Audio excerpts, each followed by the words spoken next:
श्लोक क्रमांक 11 मध्ये तथापि संशय बंधनमने विभृतमर्हस्यम अलोक्य दिस्त्वम असं म्हटलं. माझ्या मनामध्ये विचित्राचा संशय आलेला आहे आणि हा संशय मला ते रामतत्व जाणून घेण्यापासून रोखतोय. तर कृपा करून तुम्ही मला या संशयापासून दूर करा.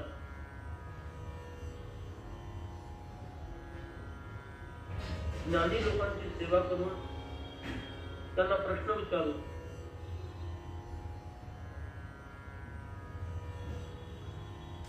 त्यांच्याकडून ज्ञान प्राप्त करून घेण्याची प्रक्रिया आहे. आणि तुम्ही खरेखुरे जिज्ञासू असाल तर ज्ञानी महापुरुष आपल्याला ज्ञान प्रदान करायला तत्पर असतात.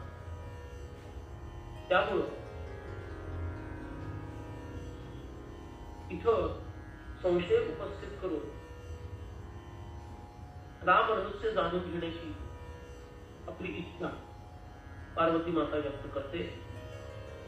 आता काय संशय आहे त्यांच्या मनात 12व्या श्लोकामध्ये सांगितले. 12व्या श्लोकामध्ये म्हटलं वदन्ति केचित् वदन्ति रामं परमेकमाद्यं निरस्तमाया गुणसंप्रवाहं वृजन्ति चाहर्निशमं प्रमत्ता परम पदं यान्ति तथैव सिद्धाः. भगवान श्री रामचंद्राचा सर्वांच्या पलीकडचा असणारा म्हणजे मायेला ज्याचा स्पर्शही होऊ शकत नाही असा मायेच्या स्पर्शाच्या पलीकडे असणारा, माया तिथपर्यंत पोहोचू शकत नाही अशा परम सगळ्याच्या पलीकडचा एकम, आणि म्हणून तो एक आहे. एकत्वामध्येच परत्वाचा सन्निवेश, अनेकत्वामध्ये अपरत्वाचा सन्निवेश. लक्षपूर्वक ऐकावं. वेदांत शास्त्र आपण जाणून घेऊ इच्छितो. एकामध्येच परमतत्वाचा सन्निवेश, अनेकामध्ये अपरतत्वाचा सन्निवेश. अपर म्हणजे अलीकडचं, कनिष्ठ. राजा एकच असतो, चक्रवर्ती एकच असतो, ईश्वर एकच असतो, परमेश्वर एकच असतो, परब्रह्म एकच असतो, परमात्मा एकच असतो. इथं अनेकत्व नाही. म्हणून वदन्ति रामं, ते जे श्रीराम म्हणून जे कोणी सांगितले गेलेले आहेत तर त्यांच्याबद्दल असं म्हणतात परम, ते सर्वांच्या पलीकडचे आहे. एकम, एकमात्र आहे. जिथं अनेकत्वाचा अभाव आहे, जिथं केवळ केवलत्व आहे. कैवल्य शब्द आपण ऐकतो, पण कैवल्य शब्द हा केवल शब्दावरून आहे. म्हणजे अनेकपणाचा अभाव आणि एकत्वाची सिद्धी, त्यालाच कैवल्य असं म्हणतात. आणि ते आद्य आहे, म्हणजे ज्याचा जन्म कोणी बघितला नाही, जे कसं निर्माण होतं याचा अनुभव कोणालाच नाही, तो पहिल्यापासून आहे. त्याची उत्पत्ती कशी झाली हे कोणीच सांगू शकत नाही. म्हणून त्याला आद्य म्हटलं. सगळ्यांच्या आधी असणारा असा तो आद्य आहे. म्हणून वदन्ति रामं परम एकम आद्यम, असा आहे तो परम म्हणजे सर्वश्रेष्ठ. त्याला गवसणी कोणी घालू शकत नाही. एक म्हणजे एकमेवा द्वितीय, तिथं अनेकत्वाचं भान नाही. आद्य म्हणजे ज्याचा जन्म कोणी पाहिला, जो सगळ्यात पहिल्यांदा जन्माला आला त्याच्याही आधी तो होता. त्यामुळे ज्यानं त्याला पाहिलं तोही त्याला आधीपासून पाहतोय. पण ह्यानं मात्र इतरांना जन्म घेताना पाहिलेला, म्हणजे तो स्वतः इतरांना जन्म घेताना पाहतो, पण त्याचा जन्म कोणी पाहिला. म्हणजे आपल्या आजोबा आहेत समजा, आपल्या आजोबांचा जन्म आपण पाहिलेला नसतो, आपल्या वडिलांचाही जन्म आपण पाहिलेला नसतो, आपला स्वतःचा जन्म आपण पाहतो पण त्या लक्षात नसतो, आपल्या मुलाचा जन्म मात्र आपण पाहतो, त्याला जन्मलेला पाहतो. आद्य याचा अर्थ ज्याचा जन्मच कोणी पाहिला नाही असा तो परम एकम आद्य आहे. आणि निरस्त माया गुणसंप्रवाहम असा तो आहे. पार्वती माता म्हणतीये ज्याने मायेचा संप्रवाह, माया ही त्रिगुणात्मिक आहे, तत्व रज तम हे तिचे 3 गुण आहेत. आणि या 3 गुणांचं संमिश्रण म्हणजे ज्याला कर्दम असं म्हणतात, म्हणजे चिखल, त्या 3ही गुणांचा कर्दम म्हणजे चिखल मिश्रण, याचा अखंड संप्रवाह, संप्रवाह म्हणजे अव्याहतपणे चालू असणारा प्रवाह, नॉन स्टॉप प्रवाह. कधी कधी खंडित होऊ शकतो, पण तैल धारावत तेलाच्या धारेचा प्रभाव कधी खंडित होत नाही. पाण्याच्या धारेचा प्रभाव खंडित होतो, पण तेलाच्या धारेचा प्रभाव कधी खंडित होत नाही, अखंड ती धारा वाहते. तसं माया गुण संप्रवाह, माया जी त्रिगुणात्मिक आहे, सत्व रजस तमस हे 3 गुण यांचं संमिश्रण, जणू काही त्याची एक नदी वाहतीये असे संमिश्रण, त्याचा अखंड प्रवाह आहे. पण हा प्रवाह ज्याच्या पुढे निरस्त होतो त्याच्या पुढे तो प्रवाह टिकत नाही, तो प्रवाह तुटून जातो. तिथं जाताना त्या प्रवाहाला काय होतं कळत नाही, त्याच्या समोर तो प्रवाह लुप्त होतो. म्हणजे समजा तुम्ही स्वप्न पाहत आहात, अर्थात आत्ता नक्कीच पाहत नाही आहात असा मला विश्वास आहे, तुम्ही काही मला दिसत नाही आहात कोणी, पण तुम्ही जागृत आहात असं मी धरून चालतो. पण समजा तुम्ही झोपलेले आहात आणि तुम्ही एक छानसं स्वप्न पाहतात आणि त्या स्वप्नामध्ये त्रिगुणात्मिका ही नदी अखंड वाहतीये आणि त्या प्रवाहामध्ये सगळे पडलेले आहेत, वेगात ओढले जातात. पण एक अद्भुत असं दृश्य तुम्हाला दिसलं त्या स्वप्नामध्ये. प्रवाहाच्या विरुद्ध दिशेनं एक नाव, त्या प्रवाहाचा आवेग प्रवेग संवेग सहज करत प्रवाहाच्या विरुद्ध दिशेनं वाहते आणि ती जाऊ शकते. हे सगळं स्वप्नात सांगतो. आणि हे चालू असताना ती नाव वेगात पुढे चालली आहे. पुढं म्हणजे कुठं, उगमाच्या दिशेने. ती अनेक झरे धबधबे ह्याच्यातून सुद्धा विरुद्ध दिशेनं प्रवाहाच्या जाते ती. आणि अशी जाता जाता ती आता उगमापाशी पोहोचली. उगमापाशी पोहोचल्यानंतर त्याच्या पलीकडे गेल्यानंतर काय झालं, इतका प्रचंड वाहणारा तो प्रवाह कुठे लुप्त झाला, तो दिसेनासा झाला, अदृश्य झाला. त्याप्रमाणेच ते परम एक माध्यम असं असणारं रामतत्व ते निरस्त माया गुणसंप्रवाह असं आहे. त्याच्यापाशी गेलं की मायारूपी नदीचा प्रवाह आटून जातो, बंद पडतो, त्याला तिथं स्थानच नसतं. आणि अशा रामप्रभूंना भजणारे भजंती चाहर निशम प्रमत्ता परमपदयांती तदेव सिद्धा. अशा त्या अद्भुत दिव्य आदिपुरुष असणाऱ्या श्री रामरायांचं भजन जे करतात, भजंतीच अहर्निशम अप्रमत्ता. अह म्हणजे दिवस, निशा म्हणजे रात्र, एक अहर्निश म्हणजे 24 तास, वन कंप्लीट डे. त्याला एक अहोरात्री असं म्हणतात, म्हणजे पूर्ण दिवस. तर दिवस आणि रात्र अप्रमत्त होऊन म्हणजेच पूर्ण चित्त एकाग्र करून. प्रमत्त होऊन म्हणजे काय? थोडं इकडं लक्ष, थोडं तिकडं लक्ष, थोडं प्रपंचामध्ये, थोडं परमार्थामध्ये. म्हणजे ध्यानाला बसलं की प्रपंच आठवतो आणि प्रपंचाच्या कामाला लागलं की आपलं ध्यान राहिलंय हे आठवतं. याला प्रमत्त म्हणायचं.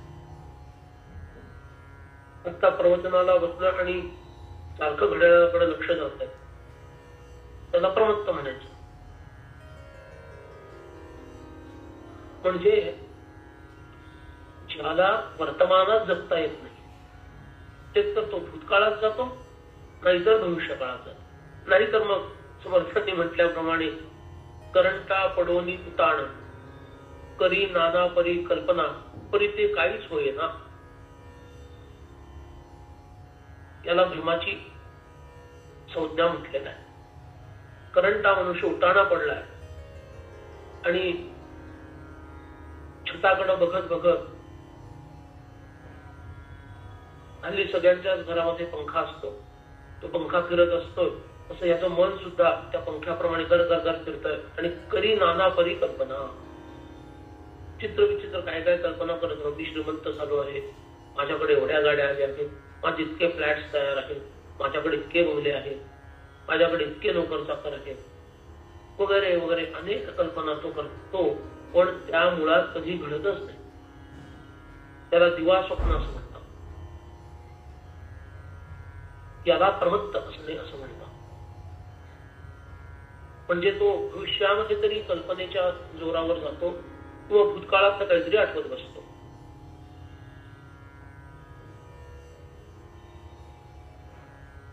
मी लहानपणी असं दिसत होतो, मी 5 वर्षापूर्वी असा होतो, आता मी असा आहे, मग भविष्यात कसा दिसणार आहे याचा विचार कोण करणार?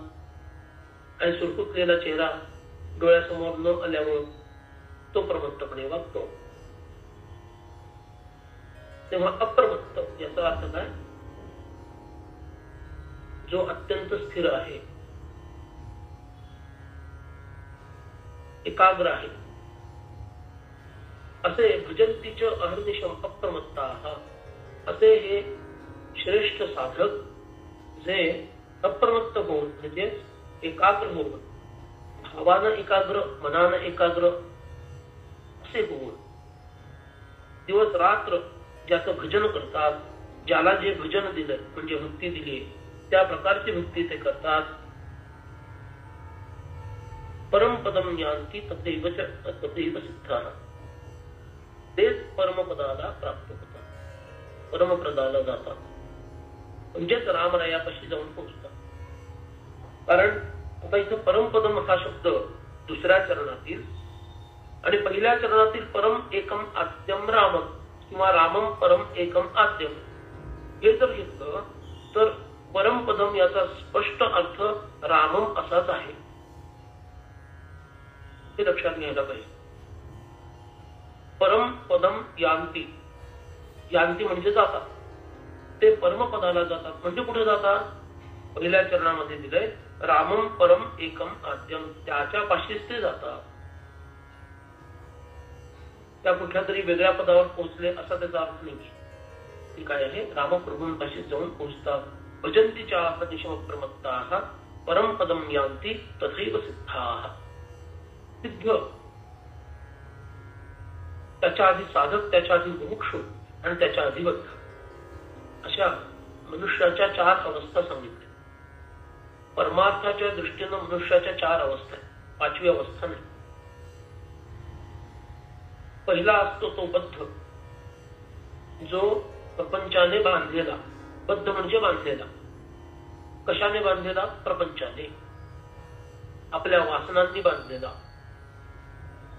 त्याला बद्ध म्हणतात.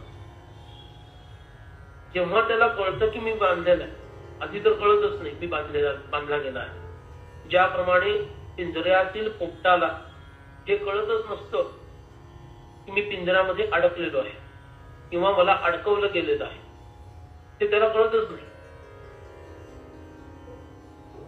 बाहेरून स्वतंत्रपणे उडत जाणाऱ्या पक्षाला किंवा दुसऱ्या पोपटाला जेव्हा तो पाहतो की तो मुक्तपणे हवेमध्ये संचार करतोय, तेव्हा त्याला पहिल्यांदा हे जाणवतं की मी बांधला गेलो आहे, मी बघा मी अडकलो. कुठं अडकलं? पिंजऱ्यामध्ये. कधी कळतं? जेव्हा दुसऱ्या पोपटाला पंख पसरून छान हवेमध्ये उडताना किंवा दुसऱ्या पक्षाला पंख पसरून छान हवेमध्ये उडताना या पिंजऱ्यातला पोपट बघतो, तेव्हा त्याला first time he realizes that I am bound. मी बांधला गेलोय, म्हणजे मी बद्ध आहे. तोपर्यंत त्याला रिअलाइज होत नाही, त्याला कळतच नाही की मी बांधला गेलो. आता त्याला पाहिल्यानंतर ह्याच्या मनामध्ये एक अभिप्सा निर्माण होते. अभिप्सा म्हणजे तीव्र इच्छा. ती अभिप्सा निर्माण होते, मला सुद्धा उडायचं आहे, मला सुद्धा त्या पक्षाप्रमाणे पंख आहेत, पण ते पंख फक्त हलवण्याच्या पलीकडे मी काही करत नाही. उडणे हा विषयच माझ्याकडे नाही. समोर मालकाने टाकलेले दाणे खाणे, विठू विठू बोलणे आणि विष्ठा करणे, याच्या पलीकडे मला काही कळत नाही. याच्या पलीकडे माझं जीवन नाही. अरे काय तो छान विहार करतोय आकाशामध्ये, आणि मग तो पंख फडफडायला लागतो, आक्रोश करायला लागतो, चित्कार करायला लागतो. शेवटी त्याला कंटाळून मालकाला पिंजऱ्याचं दार उघडावं लागतं आणि तो भरारी घेतो.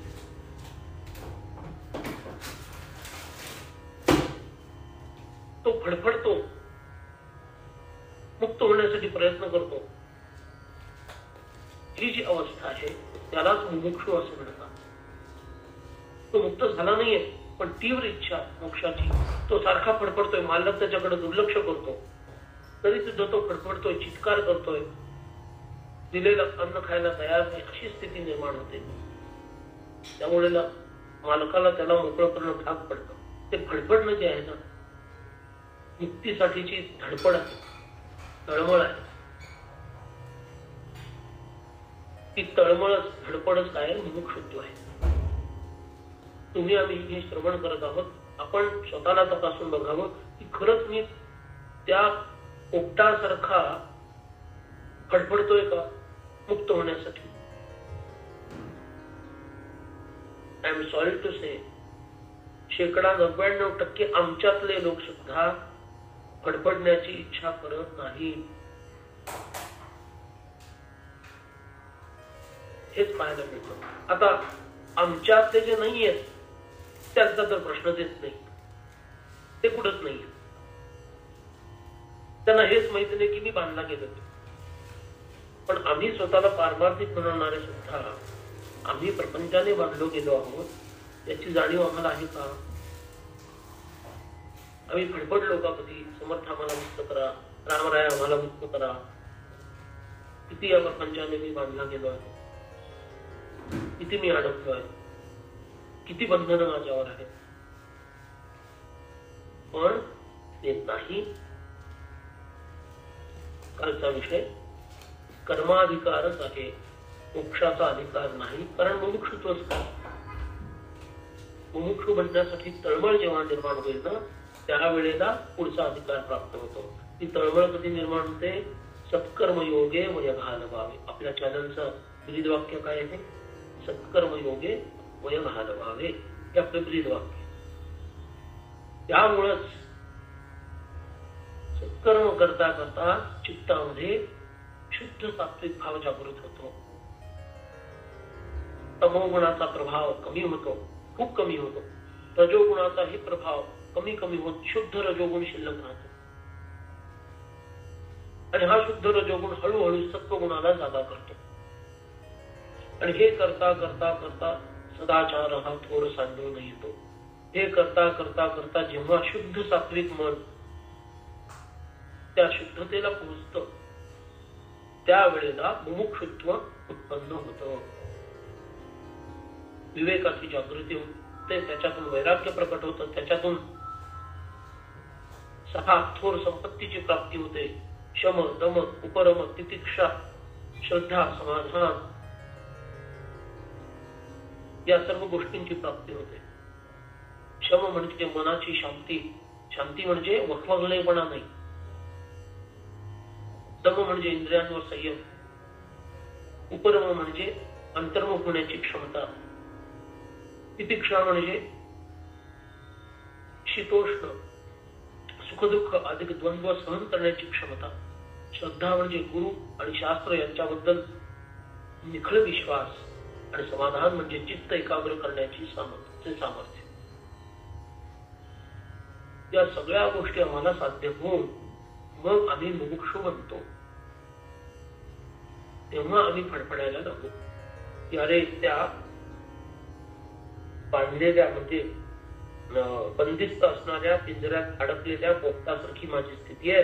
आता मला मुक्त व्हायचंय, मला पंख फडफडवायची वाटतात.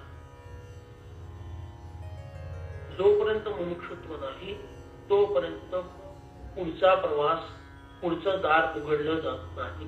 काय वाटतील ते तुम्ही करा. 1000 पारायण करा, 100 यात्रा करा, अनुष्ठान करा, अमुक करा, तमुक करा, यज्ञ करा, काय वाटतील ते करा.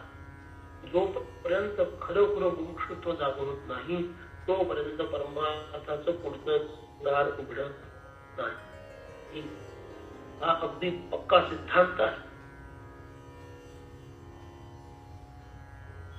म्हणून का मुमुक्षुत्व येत नाहीये? सत्कर्म योगे वयमानवावे हे आम्हाला अजून नीट साधत नाही. तुमचं विहित कर्म प्रपंचाबद्दल किती आहे, आत्मकल्याणासाठी असणारं आमचं विहित कर्म किती आहे, हा हे संतुलन, हे बॅलन्स आम्हाला अजून साधत नाही. Still we are struggling to get that balance. प्रपंच, परमार्थ, समन्वय वगैरे इतके मोठे मोठे शब्द आपण वापरत असतो, पण ते इतरांसाठीच असतात, स्वतःसाठी कधी होत नाहीत. का? कारण मुमुक्षुत्व आलं नाही ना अजून. ज्या अर्थी अजून मुमुक्षुत्व आलं नाही त्या अर्थी मला प्रपंच, परमार्थ, समन्वय साधता आलेला नाहीये.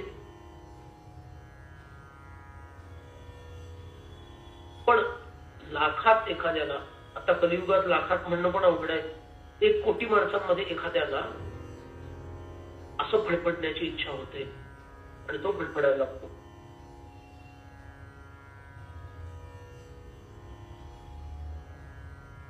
आणि मग तो मालकाला तो पिंजरा उघडावा लागतो. तो पिंजरा उघडला की मग तो जे पहिलं उड्डाण करतो तेच त्याचं साधकत्व आहे.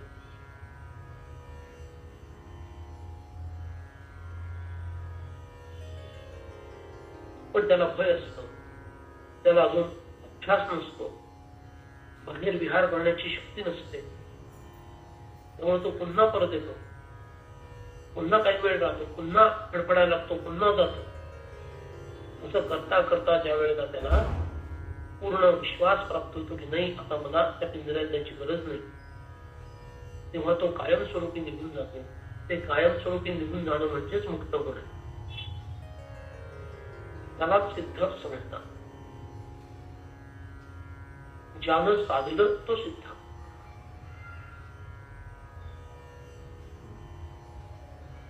तुम्हाला जेवायचं असेल, तुम्ही जेवणाच्या पंक्तीमध्ये जेवायला बसलात, जेवण संपायच्या आधी पोटभर तुम्हाला जेवायला मिळालं, जेवणाच्या संदर्भात तुम्ही सिद्ध. का? तुम्हाला भोजन करणं हे तुमचं साध्य होतं, पोटभर जेवणं हे तुमचं साध्य होतं, ते साध्य तुम्ही पूर्ण केलं म्हणजे तुम्ही सिद्ध झालात त्या बाबतीत. हे तसं प्रपंचाच्या तावडीतून सुटणं किंवा त्या भूताच्या दृष्टीने विचार करायचा तर त्या पिंजऱ्याच्या बंधनातून मुक्त होणं कायमस्वरूपी, तात्पुरतं नाही. तसं तर पिंजरा स्वच्छ करायचा असेल तरी त्या पोपटाला बाहेर काढतात आणि आपल्या कुठल्या तरी खोलीत सोडून देतात किंवा दुसऱ्या पिंजऱ्यात शिफ्ट करतात. तो खोलीत सोडला तर तेवढा वेळ फडफडतो, इकडे तिकडं उडतो खोलीतल्या खोलीत, आणि तोच वाट बघत असतो, अरे मला लवकर पिंजऱ्यात जायचंय, लवकर पिंजरा उठा, मला परत जायचंय माझ्या घरात त्या पिंजऱ्यात. बघितलं असेल तुम्ही असं. असं नाही, कायम स्वरूपी तो निघून जातो, मुक्त झाला म्हणजे तो कोण झाला, सिद्ध झाला. तेच त्या परमपदाला पोचतात. पण कधी पोचतात? त्या परम एक आद्य आणि मायेच्या प्रचंड प्रवाहाला नष्ट करणारा अशा त्या श्री रामचंद्रांना जो दिवस रात्र अप्रमत्तपणे म्हणजे लक्षपूर्वक भावपूर्वक भजत राहतो, त्यांची उपासना करतो, साधना करतो, ते सिद्धत्वाला प्राप्त होऊन त्या परमपद असणाऱ्या श्री रामचंद्रांना प्राप्त होतात. असं पार्वती माता म्हणत आहे. आणि मग ती पुढे 13व्या श्लोकात म्हणते, त्या रामरायांबद्दल असं म्हटलंय, त्यांच्याबद्दल आणि काय म्हटलं, वदंती केचित परमोपि रामः स्वाविद्यया संवृतमात्मसंज्ञम् जानाति नात्मानमतः परेण संबोधितो वेद परात्मतत्वम्. काही लोक असं म्हणतात, तो स्वतःला जाणतो की तो कोण आहे. वदंती केचित, काही लोक, परमः अपि रामः, तो सर्वश्रेष्ठ सर्वांच्या पलीकडचा म्हणजे आदी मायेला सुद्धा ज्याचा थंग पत्ता लागत नाही. सृष्टीत सगळ्यात मोठी कोण आहे, जिच्यापेक्षा दुसरं कोणी मोठं नाही, अशी कोण आहे, आदी माया. पण तीच सगळ्यात पहिल्यांदा उत्पन्न झाली किंवा उत्पन्न झाल्यासारखी भासते, आणि तिच्यातून बाकीचं सगळं उत्पन्न झालेलं. मग ती जी आदिमाया आहे तिला सुद्धा ज्याचा थांग पत्ता लागत नाही, असा तो परम श्रीराम वदंती केचित परमः अपि रामः असला तरी, तो सगळ्यांच्या पलीकडचा असला तरी, म्हणजे आदिमायेला सुद्धा ज्याचा थांग पत्ता लागत नाही इतका तो पलीकडचा आहे, किंवा अलीकडचा म्हणा, कुठल्याही पद्धतीने म्हणा, असा तो श्रीराम स्व अविद्यया संवृतम आत्मसंज्ञम, स्वतःच्या अविद्येनं स्वतःला त्यांनी वेढून घेतलं. संवृत्त, वेढणे, आपल्याच अविद्येनं स्वतःलाच त्यांनी वेढून घेतलं. सगळ्यात सोपं उदाहरण,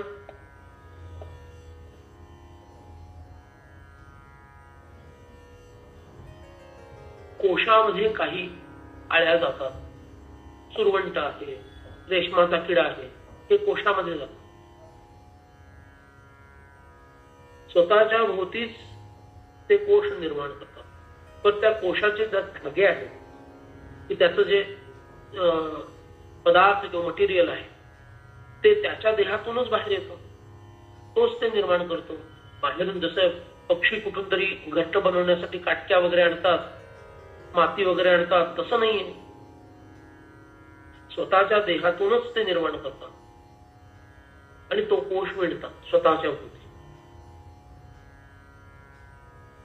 आणि त्यामुळं स्वतःच्या अविद्येला त्यांनी कारण बनवून, हेतू बनवून आपल्या भोवती त्या अविद्येचा एक कोश तयार केला. संवृतम, एक अविद्येचा कोश निर्माण केला. स्वतःच्या आत्म्याभोवतीच आत्मसंज्ञम, जो मी आत्मा आहे किंवा परमात्मा हे जाणणार होता, त्याने स्वतःच्याच अविद्येनं काय केला, तो कोश स्वतःभोवती गुंडाळून घेतला किंवा निर्माण केला. आणि त्या योगानं तो जानाति न आत्मानं अतः परेण संबोधितो वेद परात्मतत्व. सगळ्यांच्या पलीकडचा म्हणजे परमात्मा. परेण इथं शब्दाचा अर्थ आहे सगळ्यांच्या पलीकडचा.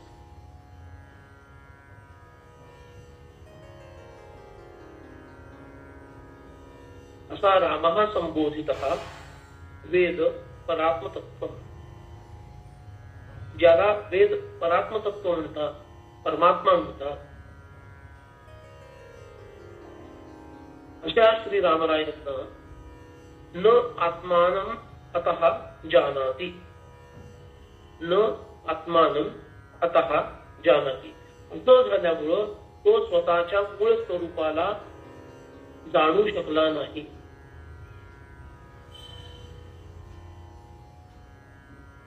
म्हणजे मी परमात्मा आहे, मी सर्वांच्या पलीकडचा आहे असं अविद्येच्या प्रभावामुळे तो जाणू शकला नाही असंही म्हणतात. आणि त्याला वेद, परमात्मा, सगळ्यांच्या पलीकडचं तत्व असेही संबोधितात. मग तो जाणत होता की जाणत नव्हता? स्वतःला जाणत होता की स्वतःला जाणत नव्हता?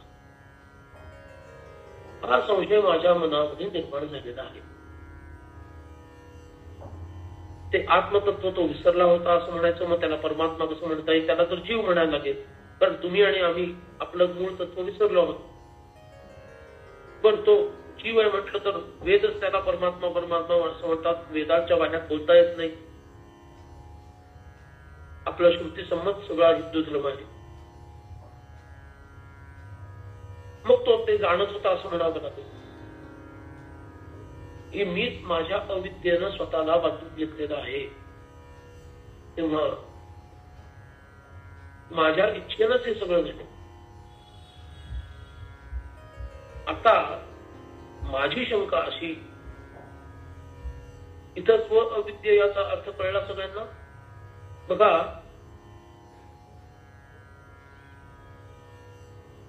मनाचा एक सुंदर श्लोक आहे. त्यात विद्या आणि अविद्या यांचा सुंदर मेळ घातलाय समर्थन. स्फुरे विषयी कल्पना ते अविद्या, स्फुरे ब्रह्मरे जाण माया सुविद्या, मुळी कल्पना दो रूपे तेच झाली.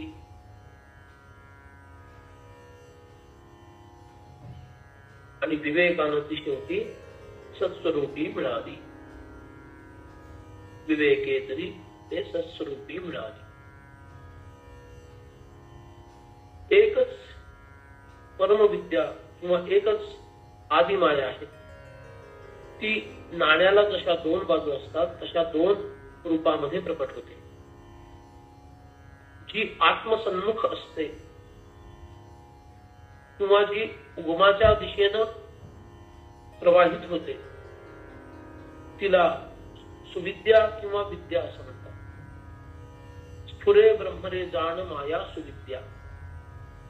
मनाच्या श्लोकामध्ये तिला सुविद्या म्हटलं, शास्त्रांमध्ये तिला विद्या एवढं म्हटलं. सुविद्या आणि विद्या एकच. आणि जेव्हा ती अधोगामिनी होते म्हणजे ती प्रपंचाकडे तुम्हाला घसरवत नेते, तेव्हा तिलाच अविद्या असं म्हटलं. तिचा स्वभाव काय? स्फुरे विषयी कल्पना ते अविद्या. ज्या कल्पनेला विषयांचं स्फुरण व्हायला लागलं, विषयांची प्राप्ती करावी अशी इच्छा व्हायला लागली, म्हणजेच ती अधोगामिनी झाली, म्हणजेच ती प्रपंचाकडे प्रवाहित झाली. त्या विद्येला किंवा त्या कल्पना प्रवाहाला अविद्या असं म्हटलं. आणि जी मुळाकडे नेते, जी उगमाकडे तुम्हाला घेऊन जाते म्हणजे ऊर्ध्वगामिनी आहे असं समजलं. तिलाच काय म्हटलं? स्फुरे ब्रह्मरे जाण माया सुविद्या. ती सुविद्या आहे. जी अविद्या आहे ती रज आणि तम या गुणांचा प्रभाव असणारी असते. आणि सुविद्या जी आहे ती ऊर्ध्वगामिनी, ती इथं ऊर्ध्वगामिनी म्हणजे वर जाणारी असा थेट अर्थ घ्यायचा नाही, मुळाकडे जाणारी. ठीक आहे. अशी जी आहे तिच्यामध्ये सत्वगुणाचा प्राबल्य असतो. आणि ती जितक्या गुणाच्या जवळ जाईल तितकी ती अधिक शुद्ध म्हणजे विशुद्ध सत्वात्मिका होत जाते. म्हणून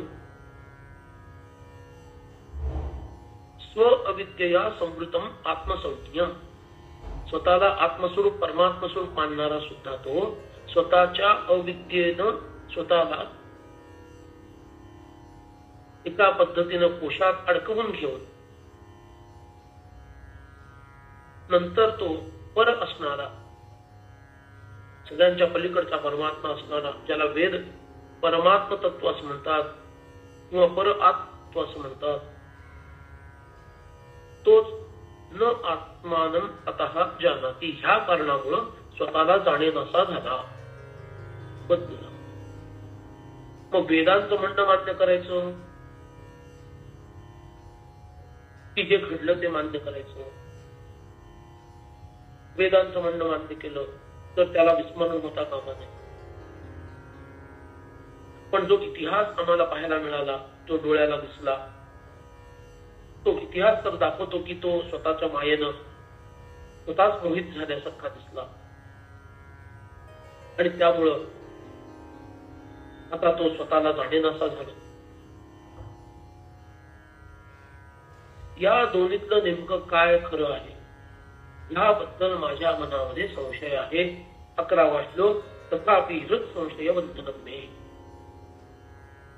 2 श्लोकाच्या मागे जर आपण गेलो तर त्या 11व्या श्लोकात काय म्हटलंय, दुसऱ्या चरणात, तथापि हृत संशय बंधनं मे. हेच हृत संशय बंधन आहे की तो स्वतःला जाणणारा होता की न जाणणारा होता. जाणणारा होता असं म्हटलं तर आम्हाला दिसताना तर तो न जाणणाऱ्यासारखा दिसतो. पण न जाणणारा होता म्हटलं तर वेदांनी त्याच्याबद्दल इतकं गुणगान करून ठेवलेलं आहे. राम एव परम ब्रह्म, राम एव परम तपः, राम एव परम तत्वम, श्रीराम ब्रह्मतारकम, असं प्रत्यक्ष श्रुती माता वेद म्हणतात. यातलं खरं काय हे प्रभू कृपा करा आणि मला ही गोष्ट सांगा. हे जाणून घेण्याची लालसा माझ्या मनामध्ये प्रदीर्घ काळापासून आहे. असं म्हणून पार्वती माता थांबत नाहीये. पार्वती माता पुढे म्हणते, बघा वेद म्हणतात त्याप्रमाणे जर तो जाणतो असं मानायचं झालं तर माझी शंका ऐका. म्हणून 14व्या श्लोकामध्ये पार्वती माता पुढे म्हणते, यदि स्म जानाति, स्म याचा अर्थ भूतकाळवाचक क्रियापद करण्यासाठी वर्तमान कालवाचक क्रियापदाला स्म आधी किंवा नंतर जोडलं की ते भूतकाळवाचक होतं.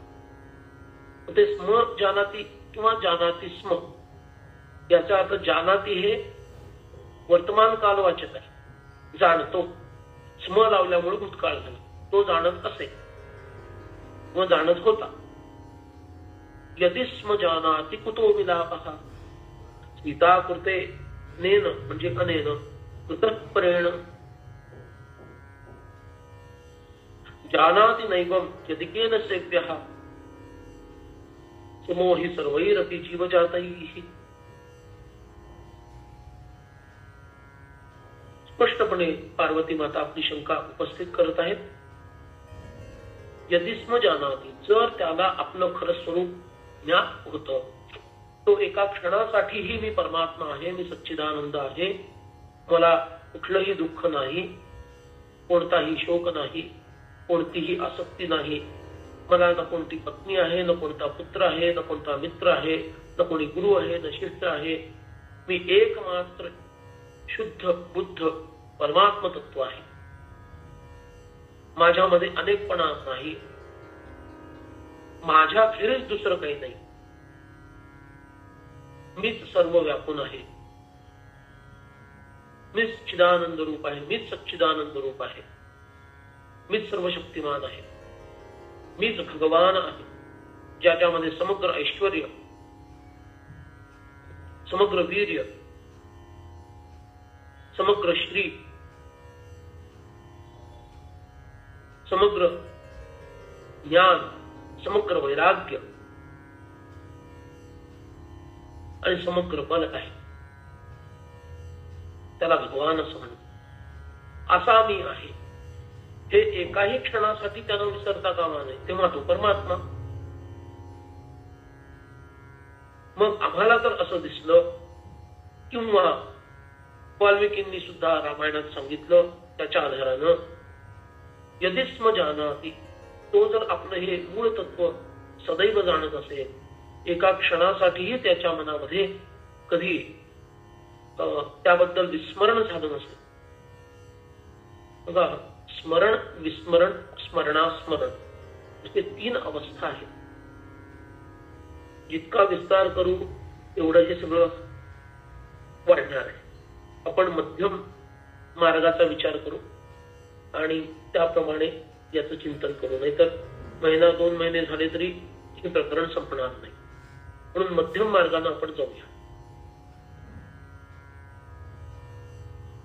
स्मरण अखंड असणं हे देवत्वाचं लक्षण आहे.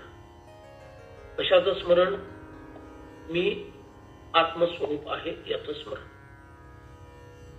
विस्मरण अखंड असणं याला दानवत्व म्हणले. आणि स्मरण आणि विस्मरण हे दोन्ही थोड्या वेळ स्मरण होतं, थोड्या वेळ विस्मरण होतं. ही जी अवस्था आहे त्याला मानव म्हटलेलं आहे.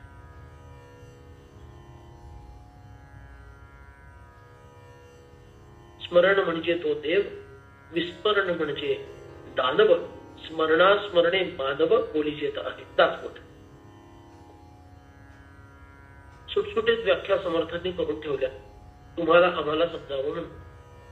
स्मरण म्हणजे तो देव जो कधीच विसरत नाही मी आत्मा आहे, तो देव. विस्मरण म्हणजे तो दानव. मी आत्मा आहे असं त्याला कधीच वाटत नाही, त्याला कायम मी देह आहे असंच वाटत राहतं. तो कोण आहे? दानव आहे. स्मरणास्मरणे, स्मरण आणि अस्मरण म्हणजे विस्मरण. स्मरणास्मरणे मानव बोलीस येत आहे. आणि जो काही काळ लक्षात ठेवतो म्हणजे कधी निरूपणे हे सद्वृत्ती होते, स्थळत्याग होता सगळेचे जाते. निरूपणामध्ये तोपर्यंत सगळ्यांना वाटायला लागतं हा मी ब्रह्म आहे बरं का, हे ब्रह्मस्वरूप आहे, माझ्यामध्ये कुठलाही दोष नाही, मी सत आहे, मी चित आहे, मी आनंद आहे, मी शिव आहे, मी परम आहे, मी तत्व आहे, मीच राम आहे. अमुक अमुक हे वाटत राहतं. कधीपर्यंत? 9:15 ते 11:15 वाजेपर्यंत रात्रीच्या. आता वक्त्यालाच वाटतं तर श्रोत्यांचं काय दोष आहे? पण ते झालं एकदा 11:15 वाजून गेले, घड्याळाच्या टिकटिक मध्ये 11:15 वाजून गेले, सही लोक प्रश्नोत्तर सुरू झाला की एक एक सुटायलाच लागतात. कदाचित त्यांना ध्यानाला बसायचं असेल रात्रीच्या. मी असाच अर्थ काढतो बरं, त्याबद्दल काही दोष नाहीये. पण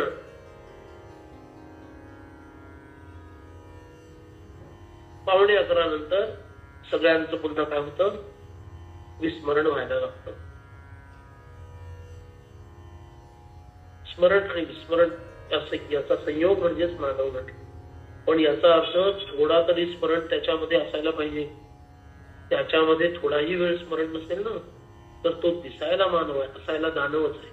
वृत्तीनं तो कोण झाला? दानव झाला. कारण त्याला आपल्या भगवत तत्वाचं, आपल्या आत्मतत्वाचं स्मरणच होत आहे. त्याला दानवच म्हटलेलं आहे. म्हणून आपण बघायचंय माझ्यातला स्मरणाचा अंश किती आणि विस्मरणाचा अंश किती आहे. जेवढा काळ स्मरणाचा अंश आहे तेवढा काळच मी देवासारखा आहे, उरलेला काळ मी दानवासारखाच आहे. म्हणून इथं पार्वती माता विचारते यदि स्म जानाति, जर एका क्षणासाठी सुद्धा त्याला आपल्या भगवदीय स्वरूपाचा विस्मरण झालं नसतं, कुतो विलापः, तर त्यानं विलाप कशासाठी केला असता? जो ज्ञानी पुरुष आहे, जो आत्मनिष्ठ आहे, ज्यानं सर्वच्या सर्व प्राप्त केलेलं आहे, जो आप्तकाम, पूर्णकाम, निष्काम असा आहे, ज्याला कशाचीच इच्छा नाही, तो कधीच विलाप करत नाही. त्याला विलाप कधी होत असतो? विलाप करण्याचा स्वभाव कोणाचा आहे? रडणं हा स्वभाव कोणाचा आहे? अज्ञानी जीवाचा तो स्वभाव. विलाप या शब्दातून शोक हा अर्थ प्रकट होतो. शोकाला कारण मोह हे सांगितलेले आहे शास्त्रामध्ये. अज्ञान मोह भक्त स्वभाव. अज्ञान रूपी मोहानं उपहत झालेला, जे त्याचा दंश झालेला असा ज्याच्या मनाचा स्वभाव झालेला आहे, म्हणजे जो मोहग्रस्त झालेला आहे त्यालाच शोक होतो. जो मोहग्रस्त नाही, म्हणजे याच्यातील याच्या यावत काही माझं नाहीये, फक्त परमात्मा माझा आणि मी त्याचा आहे. त्यामुळे कुणाचा संयोग झाला तरी आनंद नाही, कुणाचा वियोग झाला तरी दुःख नाही. अशी ज्याची स्थिती असते तोच ज्ञानी, तोच विरक्त, तोच निर्लेप अलिप्त असा असतो महापुरुष. बरोबर आहे ना? त्याला समर्थांनी म्हटलं, आल्या गेल्याची क्षिती नाही असे झाले पाहिजे. इतकी मनाची शम अवस्था, शांत अवस्था पाहिजे. आला काय गेला काय, मन शांत आहे का? त्याला असं काही एक मोठा निधी सापडलाय की त्या निधीच्या समोर कोणी आला कोणी गेला, विचारपूस केली नाही केली, कशानंही काही फरक पडत नाही. तो त्याच्या आत्मतृप्तीमध्येच स्थिर आहे. पण अशी ज्याची स्थिती नसते आणि जो कामक्रोधादी विकारांनी, विशेष म्हणजे मोह या विकाराने, कामक्रोध लोभ मोह आहे ना तो, आणि मदमत्सर, मोह या विकाराने जो ग्रस्त असतो त्याला शोक करावाच लागतो. आणि जो मोह विरहित असतो त्याला जीवनात कधीच शोक करण्याची गरज निर्माण होते. आणि म्हणून आम्हाला तर असं दिसतं, आणि वाल्मिकींनी सुद्धा सांगितलं, बाबा तो विलाप, तो रडला कसा काय, मग विलाप त्यांनी कसा केला, पण कुणाबद्दल विलाप केला हे तरी ऐकून घ्या. बाकी कुणाबद्दल विलाप केला असता तरी समजू शकलो असतो, पण सीता कृते पत्नीच्या विरहामध्ये विलाप केला. म्हणजे तो कामी पुरुष झाला का? पत्नीचा विरह झाल्यामुळे विलाप करणारा कामी पुरुष मानला जातो. अनेक कृतपरेण, इथं ते कामी शब्द वापरला नाहीये पार्वती मातेनं, पण मी थोडं जास्त स्पष्टपणे सांगण्याचा प्रयत्न करतोय. पत्नीसाठी विलाप केला म्हणजे काय, कसला पुरुष आहे? बरोबर. यदि स्म जानाति, त्याला जर त्या आपलं आत्मतत्व ज्ञात असतं, त्याचं विस्मरण कधीच झालं नसतं. किंवा दुसऱ्या दृष्टीने बघायचं झालं तर अर्धनारीश्वर या स्थितीमध्ये आपला सीतारूपी लक्ष्मीशी कधीच विरह होणं शक्य नाही. सीता जर लक्ष्मी आहे आणि हा जर नारायण आहे, तर नारायण आणि लक्ष्मी कधीच वेगळे होत नाहीत. ते सदैव एक असतात का? अर्धनारीश्वर हे परमात्म्याचं स्वरूप आहे. त्याचं उजवं अंग नारायणाचं आहे, डावा अंग लक्ष्मीचा आहे, उजवं अंग शिवाचं आहे, डावा अंग पार्वतीचं आहे, शक्तीचं आहे. असं असताना आपला कधीच विरोध नाहीये. आपण अखंड सदैव एकत्रच आहोत हे तरी त्याला ज्ञात हवं. पण त्याच्या पत्नीचं अपहरण झालं आणि मग त्यांनी विलाप सुरू केला. एखाद्या सामान्य माणसाप्रमाणे परेण, पर शब्दाचा अर्थ वेगळा, वेगळा शब्दाचा अर्थ परमात्म्याहून वेगळा म्हणजे सामान्य. अशा कुठल्या तरी सामान्य माणसाप्रमाणे, एखाद्या सामान्य कामी पुरुषाप्रमाणे त्यांनी आपल्या पत्नीचं अपहरण झाल्यानंतर जो विलाप केला, तो विलाप केला असता का? जर यदिस्म जानाति, त्याला आपल्या मूळ तत्वाचं ज्ञान असतं.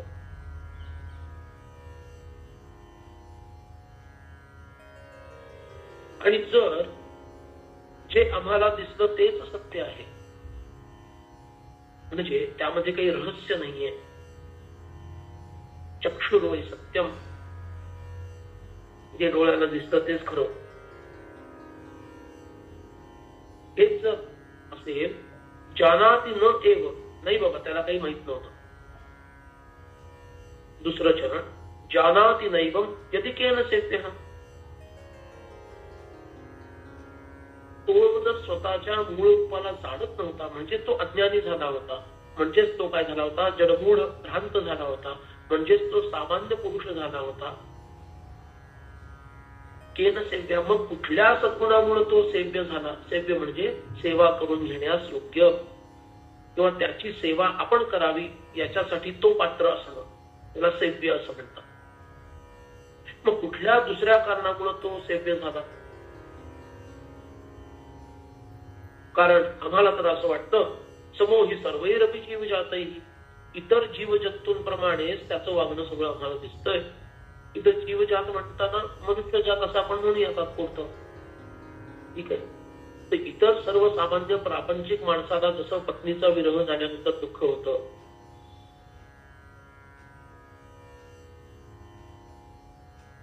आता पितांबरीनं किती दिवस भांडी घासायची.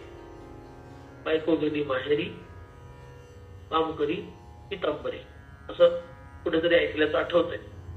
किती दिवस या पितांबरीनं आपण भांडी घासायची बाबा, कधी येणार कधी येणार. असं जे सर्वसामान्य माणसाचं लक्षण, प्रापंचिक माणसाचं जे लक्षण दिसतं तसाच तर हा आहे. समोही सर्वैहि अपि जीवजात, इतर पुरुषांप्रमाणे सर्वसामान्य पुरुषांप्रमाणेच हा पण दिसतोय. समोही त्यांच्यासारखाच दिसतोय. समोही सर्वैहि अपि जीवजातैः न एव यदि जानाति तथा केन सेव्यः, स्वतःला तो जाणत नाही मी परमात्मा आहे. इतरांप्रमाणे तो दुःख करतो, शोक करतो, आपल्या पत्नीमध्ये आसक्त होतो. अरे रे रे, मग काय त्याच्याबद्दल सेव्य मानायचं. काय त्याच्यात असं वेगळं आहे की ज्याच्यामुळे तो सेवनीय झाला, वंदनीय झाला, पूजनीय झाला, श्रेष्ठ झाला. हे म्हणताना त्याचे इतर अनेक गुण आहेत. त्या इतर अनेक गुणांमुळे सुद्धा श्रीराम वंदनीय पूजनीय आहेत. म्हणजे त्यांचं पराक्रम आहे, त्यांचा सदाचार आहे, त्यांचा प्रेमभाव आहे, नाही का. असे अनेक सद्गुण आहेत की त्यामुळे सुद्धा श्रीराम इतरांसाठी सेवनीय पूजनीय आहेत. पण इथं पार्वती माता हा जो प्रश्न विचारत आहे तो प्रश्न शिवांच्या संदर्भात विचारत आहे, हे लक्षात घ्यायला पाहिजे. इतर अनेक सद्गुण आहेत की त्यामुळे श्रीराम इतर लोकांच्या द्वारे सेवनीय पूजनीय आहे. इतकं शौर्य गुणाकडे नसतं जेवढे श्रीरामांकडे आहे. इतका सदाचार कुठं नसतो तो श्रीरामांकडे आहे. त्याच्या एका शब्दासाठी त्यांनी अख्खं राज्य सोडून दिलं, इतका मोठा त्याग करण्याची भूमिका त्यांच्याकडे आहे. ही अत्यंत श्रेष्ठ भूमिका आहे, ती इतर सामान्यांकडे नसते, म्हणून ते वंदनीय पूजनीय आहेत. नक्कीच ते वंदनीय पूजनीय. पण तरी सुद्धा इथं हा प्रश्न उपस्थित करण्यामागचा उद्देश पार्वती मातेचा हा आहे, तुम्ही स्वतः परमेश्वर स्वरूप असणारे, उचित काम असणारे, म्हणजे कामावर जय प्राप्त केलेले असणारे. कारण शिवांचं स्वरूप काय आहे, त्यांनी कामाला दग्ध केलं ना, कामाला नष्ट केलं, कामदेवाला नष्ट केलं. आणि इतकंच नाही तर रावणाला पंडित म्हणून कैलासाच्या गृहप्रवेश आणि गृहशांतीसाठी बोलवलं आणि दान आणि दक्षिणा काय दिली, सालंकृत आपली अपर्णास देऊन टाकली. म्हणजे आपली पार्वतीस सालंकृत देऊन टाकली, दान दक्षिणा. इतका जो निर्मोही आहे अशा तुम्ही हे देवदेवेश्वर शंकर महाराज, तुम्ही त्याला सेव्य मानावं, अखंड त्याच हृदयामध्ये ध्यान करावं, त्याच नाम गुणगुणावं. राम रामेति रामेति रमे रामे मनोरमे, राम नाम वरानने. ही वरानना कोण आहे, सुंदर मुख असणारी कोण आहे, पार्वतीच आहे. इतकं त्या रामनामाचं महत्व आणि तो श्रीराम इतका श्रेष्ठ. राम राम राम इति रमे रामे मनोरमे. पहिला राम कोण, अवतारी श्रीराम. दुसरे राम कोण, आत्माराम. तिसरे राम कोण, परब्रह्म स्वरूप राम. राम राम राम इति रमे रामे मनोरमे. मला जेव्हा देहबोधाची इच्छा असते त्यावेळेला मी अवतारी श्रीरामांचं ध्यान करतो. त्यावेळेला मी योगयुक्त असतो, त्यावेळेला मी आत्माराम स्वरूप श्रीरामांचं ध्यान करतो. आणि ज्या वेळेला मी तत्वरूपात असतो, ब्रह्मरूपात असतो, त्यावेळेला मी ब्रह्मस्वरूप श्रीरामांचं ध्यान करतो. राम राम राम इति रमे. रमे म्हणजे मी रममाण होतो, एकरूप होतो. रामे, त्याच रामामध्ये एकरूप होऊन जातो. मनोरमे, हे मनोरम सुंदरी, असं भगवान पार्वतीशी बोलतात. कुठं? रामरक्षण. आणि मग सहस्रनाम तत्तुल्यम रामनाम वरानने, अशा त्या 3 अस्तित्वांमध्ये असणाऱ्या श्रीरामांचं नाम जे राम आहे ते सर्वश्रेष्ठ, सहस्रनामापेक्षाही श्रेष्ठ आहे, असं त्यांनी जे सांगितलं. त्यासाठी हा विशेष प्रश्न आहे की तुम्ही स्वतः कामजय केलेले महापुरुष आहात, म्हणजे महादेव आहात.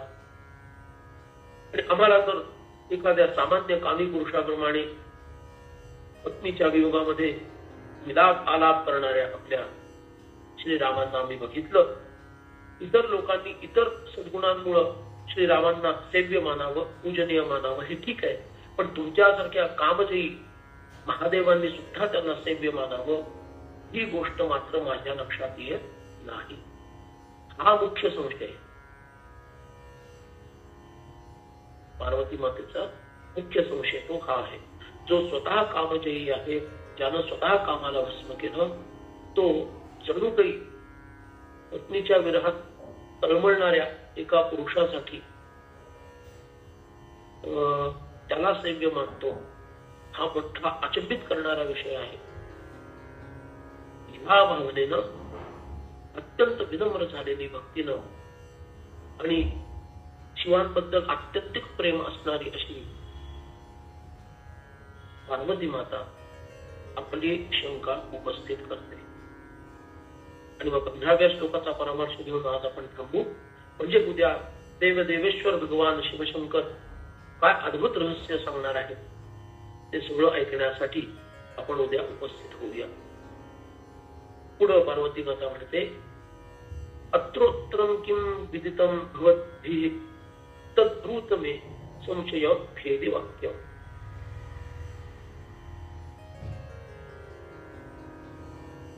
तेव्हा मला माझा पूर्ण संशय नष्ट करणारं संशय भेदी वाक्य अशा प्रबुद्ध वचनाने, अशा दिव्य वचनाने, कारण ज्या अर्थी तुम्ही राम राम राम राम करत असता त्या अर्थी याच्यामध्ये काहीतरी रहस्य आहे.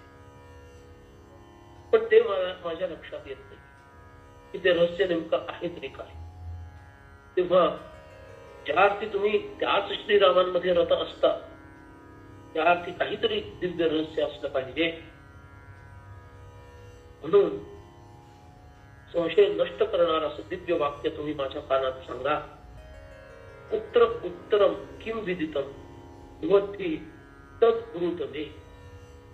याचं उत्तर म्हणून याच्यानंतर तुम्ही बोलावं आणि मी ऐकावं. तुम्ही सांगा, ज्यामुळं माझा संशय नष्ट होईल. परमार्थामध्ये संशययुक्त परमार्थ करणं फार कष्टाचं, दुःखाचं आणि आत्मग्लानीचं लक्षण. म्हणून संशययुक्त परमार्थ कधी करू नये. परमार्थ करू नये असा त्याचा अर्थ नाही. संशयाने भरलेला परमार्थ करू नये. संशय नष्ट कशानं होईल याचा शोध घेत परमार्थ करावा. कोणीतरी महापुरुष येऊन तुम्हाला सांगेल, तुमच्या संशयाचं उत्तर मिळेल, तो संशय छेद होईल. आतमध्ये जर तळमळ असेल तर ते सद्गुरु भगवान एका योग्य पुरुषाला तुमच्याकडे पाठवतील आणि तुमच्या मनातील संशय नष्ट करतील. किंवा तुम्हाला तरी अमुक अमुक ठिकाणी जाण्याची प्रेरणा देतील. तिथे तुम्ही पोहोचा आणि कुठेतरी प्रवचन सुरू असेल, कुठेतरी निरूपण सुरू असेल, कुठेतरी कीर्तन सुरू असेल, कुठेतरी कथा सुरू असेल, त्या योगानं तुमच्या शंका असणाऱ्या प्रश्नाचं आपोआप उत्तर तुम्हाला त्या माध्यमातून प्राप्त. किंवा त्या महापुरुषाला एखाद्या कुठल्या तरी तुम्हाला तो प्रश्न विचारावा असं वाटेल आणि त्याचं उत्तर तुम्हाला मिळेल. पण परमार्थ करताना संशय पोटात ठेवून परमार्थ करू नये. सगळं केलेलं वाया जातं, कारण तो परमार्थ ठरतच नाही. करतोय मी, पण काय कुणाला माहिती होणार आहे की नाही. करतोय मी, पण काय त्याचा काही परिणाम मला दिसत नाहीये, की अर्थ नाही, असंच वाटत राहत. आणि ही गोष्ट अत्यंत घातक आहे. पारमार्थिक जीवनासाठी ही गोष्ट अत्यंत घातक आहे. म्हणून इथं अत्यंत विनम्र होऊन प्रेमानं आपल्या प्रियपती असणाऱ्या शिवशंकरांना ही पार्वती माता, देवा आता संशय नष्ट करेल असं तुम्ही माझ्याशी कृपा करून बोला, कारण मला हा संशय सहन होत नाहीये. आणि तुम्ही जर अखंड रामतत्वामध्ये, रामनामामध्ये एकाग्र असता, सर्वज्ञ असता, आनंदात असता, त्या अर्थी काहीतरी रहस्य यामध्ये आहे. अन्यथा तुमच्यासारखा कामजयी पुरुष वरवर कामासक्त दिसावा अशा मोक्षाचं भजन पूजन करेल, हे मला तरी योग्य वाटत नाहीये. त्यामागचं रहस्य काय आहे ही कृपा करून तुम्ही मला सांगा. अशी सुंदर भूमिका जगन्माता पार्वती आंबेनं भगवान शिवशंकरांपुढे उपस्थित केली. आता शिवशंकर भगवान 16व्या श्लोकापासून 31व्या श्लोकापर्यंत जवळपास 16 श्लोकांच्या माध्यमातून काय सुंदर मार्गदर्शन करणार आहे, तो सगळा विषय आपल्याला उद्यापासून पाहायचा आहे. आज आपण निरूपणाचा विषय इथंच थांबूया आणि आता प्रश्नोत्तराला प्रारंभ करूया. जर काही नसेल तर इतरही लोकांना विनंती आहे की त्यांनी काढता पाय घेऊ नये. त्या प्रश्नातून तुम्हालाही कदाचित काहीतरी बोध होण्याची शक्यता आहे. श्रीराम, काही प्रश्न असतील तर विचारा.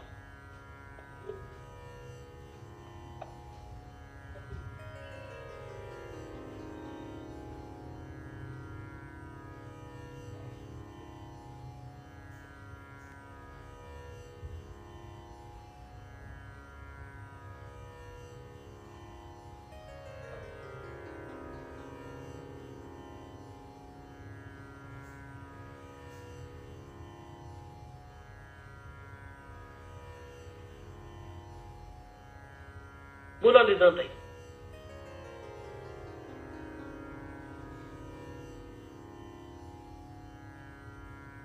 लीनाताई, तुम्हाला मी अलाव केलंय, बोला. अच्छा, मला वाटलं की अनम्यूट नाहीये. मला ऍक्च्युली प्रश्न नाहीये, पण एक रिक्वेस्ट होती की आतापर्यंत आपण जे काही शिकलो ते खूपच कॉम्प्लिकेटेड होतं. तर तुम्ही हे सगळं एकदम छोटंसं ह्याच्यात एक संक्षिप्त रूपात सगळं परत समजून सांगाल का, सो दॅट पुढचं एक्झॅक्टली काय चाललंय ते पण सगळं लक्षात येईल. कारण की इतकं कॉम्प्लिकेटेड झालं सगळं की आता पहिल्यांदा आपण काय बघितलं होतं आणि आतापर्यंत कुठपर्यंत आलोय हे थोडंसं लिंक तुटायला लागली आहे. बर, चालेल. आधी प्रश्न घेऊ आणि उद्या आपण 3 दिवसाचा, आज 4था दिवस होता ना,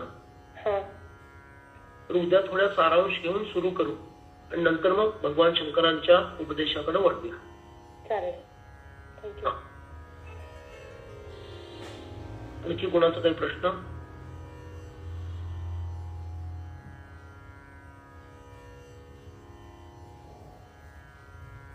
बोला मिलिंद दादा, बोला.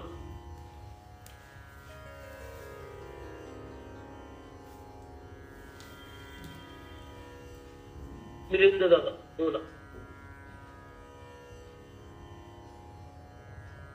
तुमचा आवाज येत नाही. श्रीराम, ऐकू येतं? हा, येतं, बोला. इथं या 14व्या श्लोकामध्ये पार्वती मातेने शंका घ्यायला सुरुवात केली आहे आणि त्यांनी बेसिक शंका घेतली की मानवीय लेवलला जाऊन त्यांनी संपत्तीचा शोध केला, जो जनरली सगळेच तो शंका घेतात. पण पार्वती ही आदिमायाच आणि सीता पण आदिमायाचं स्वरूप होतं. मग असं असताना ती स्वतःबद्दलच शंका घेत नाहीये का, किंवा स्वतःच रिलेशन मधलं शंका घेत नाहीये का, असं प्रश्न होता. हा लीला पक्ष आहे. आणि लीला पक्ष म्हणताना तुम्हा आम्हावर कृपा करण्यासाठी, मी पहिल्याच दिवशी सांगितलं होतं की तुम्हा आम्हावर कृपा करण्यासाठी अशी जिज्ञासा व्यक्त करून आपल्याला ज्ञान दिलं जातं. महापुरुषांना प्रश्न विचारून त्यांच्याकडून त्या ज्ञानाची प्राप्ती करून घेतली जाते.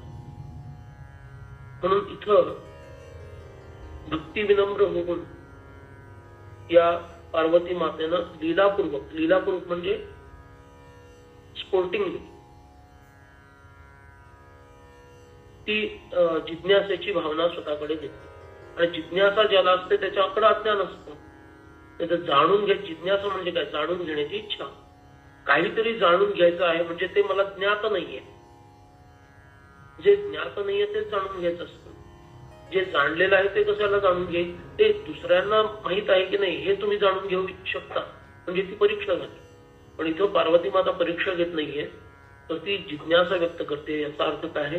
हा लीला पक्ष आहे आणि लीला पक्षातून पार्वती माता हा प्रश्न शिवांपुढे प्रकट करते, जेणेकरून आजूबाजूला असणाऱ्या शिवगणांना आणि त्यानंतर तुमच्या आमच्यासारख्या लोकांपर्यंत हे ज्ञान जेव्हा पोहोचेल तर त्या सगळ्यांना रामरायांच्या ज्या काही लीला आहे त्याचं मर्म काय आहे हे लक्षात येईल. एवढाच त्याच्या मागचा उद्देश. आलं लक्षात. श्रीराम. पुढचा प्रश्न.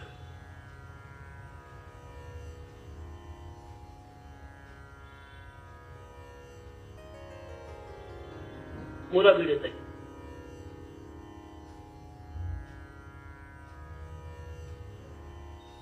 भिडेताई बोला.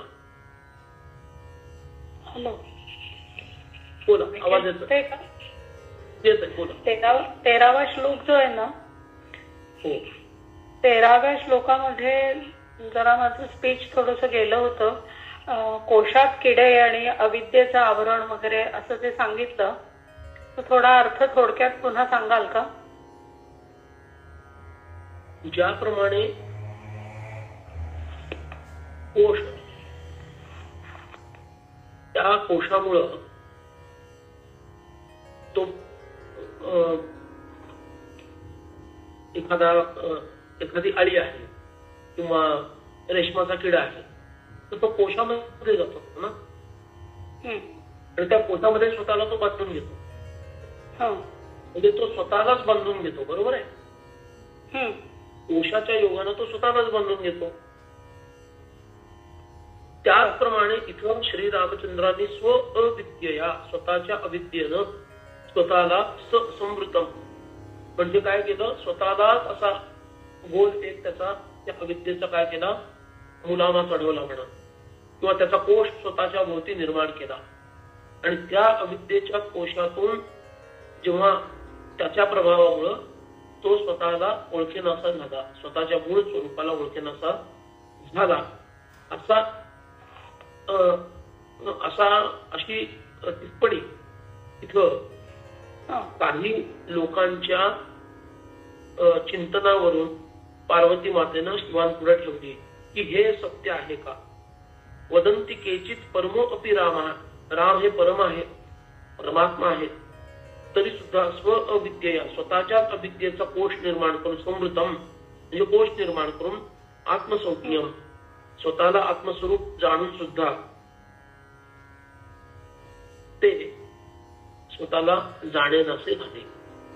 म्हणजे स्वतःला त्यांनी मुद्दाम झाकून ठेवलं अशा तऱ्हेने का श्रीरामांनी? झाकून ठेवलं म्हणण्यापेक्षा झाकलं गेल्यामुळं मी मुळात स्वतंत्र आहे ते विसरले श्रीराम.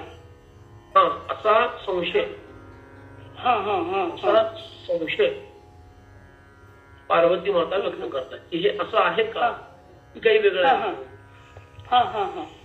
की अजून काहीतरी वेगळं आहे, त्यामध्ये काही रहस्य आहे, हे मला जाणून घ्यायचं. असा तो त्यांचा संशय त्यांनी व्यक्त केला. कळलं, आलं लक्षात.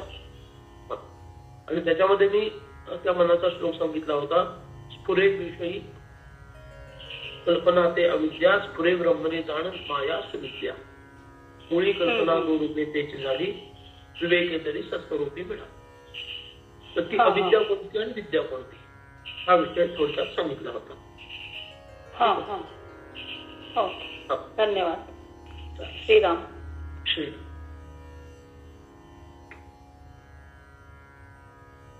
प्रज्ञा कुलकर्णी बोला. प्रज्ञा कुलकर्णींचा माईक ऑन केलाय. नमस्कार बुवा. तुम्ही म्हणालात संशययुक्त परमार्थ करून त्या बॅकग्राऊंड मी हा प्रश्न विचारते. उत्तर रामायण म्हणजे मला पर्सनली असं वाटतं की रामायण उत्तर रामायणच्या आधीच संपलं वाल्मिकी रामायण. मग उत्तर रामायणाकडे एवढं लक्ष देऊ नये. पण माझे जे आवडते रामायण सांगणारे कथाकार जे आहेत ते उत्तर रामायणावर खूप भर देतात. मग मी हे कसं बघावं?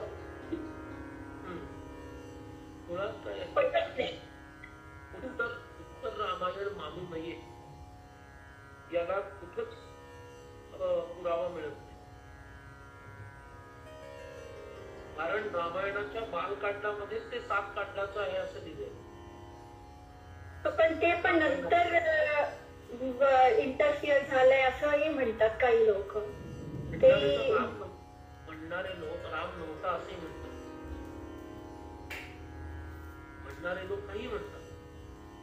पण परंपरेनं ज्याला मान्यता मिळाली आहे त्या परंपरेचा स्वीकार करावा लागेल ना. आता जिथं रामाला मनुष्य दाखवण्याचा हट्ट करणारे काही नतद्रष्ट लोक आहेत की राम तिथे परमेश्वर नव्हते, तो एक माणूस होता. पण त्यासाठी जिथं जिथं त्यांचं वैष्णव स्वरूप दाखवलेलं आहे तिथं तिथं ते असत्य असं सांगण्याचा प्रयत्न केला जातो. म्हणजे कुठे कुठे ठिकाण आहेत ती ठिकाणं आहेत वाल्मिकी रामायणाच्या बालखंडाच्या सुरुवातीला जिथं श्री विष्णूंनी सभा घेतली आणि त्या सभेमध्ये देवांच्या सावळ्यामध्ये त्यांनी 4 रूपामध्ये रामावतार ग्रहण केला. याला प्रक्षिप्त मानलं जातं. त्यानंतर मानलं जातं म्हणजे मानणारे मानतात, आम्ही नाही मानतो. त्यानंतर पुढं परशुरामांचा प्रसंग. त्या परशुरामांच्या प्रसंगाच्या वेळेला सुद्धा परशुरामांकडून वैष्णव तेज काढून घेतलं रामायण आणि वैष्णव तेज काढून घेतलं आणि त्यांना ते साक्षात विष्णू आहेत, सुरेश्वर आहेत, भगवान आहेत असं परशुराम स्वतः म्हणतात. स्वतः परशुराम हे म्हणतात.